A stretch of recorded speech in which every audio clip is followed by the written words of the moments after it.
ବନ୍ୟାରେ ଉତ୍ତର ଓଡ଼ିଶା ବେହାଲ ପାଣି ଘେରରେ ଶହ ଶହ ଗାଁ ଉପରମୁଣ୍ଡ ଅଞ୍ଚଳରେ ଲଗାଣ ବର୍ଷା ପରେ ଉତ୍ତର ଓଡ଼ିଶାର ବନ୍ୟା ପରିସ୍ଥିତି ଜଟିଳ ହୋଇପଡ଼ିଛି। ବୈତରଣୀ ବୁଢ଼ାବଳଙ୍ଗ ଓ ଶାଳନ୍ଦୀ ନଦୀର ଜଳସ୍ତର ବଢ଼ିବା ସହ ଅନେକ ତଳିଆ ଅଞ୍ଚଳ ଜଳମଗ୍ନ ହୋଇଛି। ଏହାକୁ ଦୃଷ୍ଟିରେ ରଖି କେନ୍ଦୁଝର, ମୟୂରଭଞ୍ଜ, ବାଲେଶ୍ୱର, ଭଦ୍ରକ ଓ ଯାଜପୁର ଜିଲ୍ଲାରେ ହାଇ ଆଲର୍ଟ ଜାରି କରାଯାଇଛି।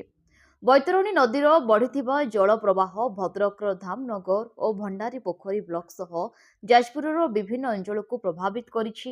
ନଦୀବନ୍ଧ ଉପରେ ଚାପ ବଢ଼ିଥିବା ବେଳେ ଅନେକ ଗାଁ ଜଳ ଘେରରେ ରହିଛି ଓ ହଜାର ହଜାର ଲୋକ ଫସି ରହିଛନ୍ତି। ଶିମିଳିପାଳ ପାହାଡ଼ରୁ ଆସୁଥିବା ପ୍ରବଳ ଜଳ ପ୍ରବାହ ଯୋଗୁଁ ବୁଢ଼ାବଳଙ୍ଗ ନଦୀ ଫୁଲି ଉଠିଛି। ଫଳରେ ବାଲେଶ୍ୱର ସହର ଓ ଏହାର ଉପକଣ୍ଠ ସହିତ ମୟୂରଭଞ୍ଜର କିଛି ଅଞ୍ଚଳରେ ବ୍ୟାପକ ଜଳବନ୍ଦୀ ସ୍ଥିତି ସୃଷ୍ଟି ହୋଇଛି। ଶାଳନ୍ଦୀ ନଦୀର ପାଣି କେନ୍ଦୁଝର ଓ ଭଦ୍ରକର ବିସ୍ତୀର୍ଣ୍ଣ ଚାଷ ଜମିକୁ ଜଳମଗ୍ନ କରିଥିବା ବେଳେ ବାଲେଶ୍ୱରର ଜଳକା ନଦୀ ବିପଦ ସୀମା ଉପରେ ପ୍ରବାହିତ ହେଉଛି। ଏଥିଯୋଗୁଁ ଅନେକ ଗ୍ରାମୀଣ ରାସ୍ତାର ସଂଯୋଗ ବିଚ୍ଛିନ୍ନ ହୋଇପଡ଼ିଛି।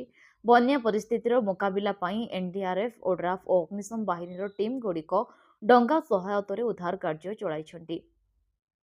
ପ୍ରଭାବିତ ଲୋକଙ୍କୁ ଶୁଖିଲା ଖାଦ୍ୟ ଓ ପାନୀୟ ଜଳ ଓ ଔଷଧ ଯୋଗାଇ ଦିଆଯାଉଛି। ସତର୍କତା ସ୍ୱରୂପ ପ୍ରଭାବିତ ଜିଲ୍ଲାଗୁଡ଼ିକର ସମସ୍ତ ସ୍କୁଲ ଓ ଶିକ୍ଷା ଅନୁଷ୍ଠାନ ବନ୍ଦ ରଖାଯାଇଛି। ବିଭିନ୍ନ ସରକାରୀ କୋଠାକୁ ଅସ୍ଥାୟୀ ଆଶ୍ରୟସ୍ଥଳରେ ପରିଣତ କରାଯାଇଥିବା ବେଳେ ବରିଷ୍ଠ ପ୍ରଶାସନିକ ଅଧିକାରୀ ଓ ମନ୍ତ୍ରୀମାନେ ପରିସ୍ଥିତି ଉପରେ ସିଧାସଳଖ ନଜର ରଖିଛନ୍ତି। ନଦୀକୂଳ ପୋଲ ଓ ବୁଡ଼ିଯାଇଥିବା ରାସ୍ତାକୁ ନ ଯିବା ପାଇଁ ପ୍ରଶାସନ ଲୋକଙ୍କୁ ଅପିଲ କରିଛି।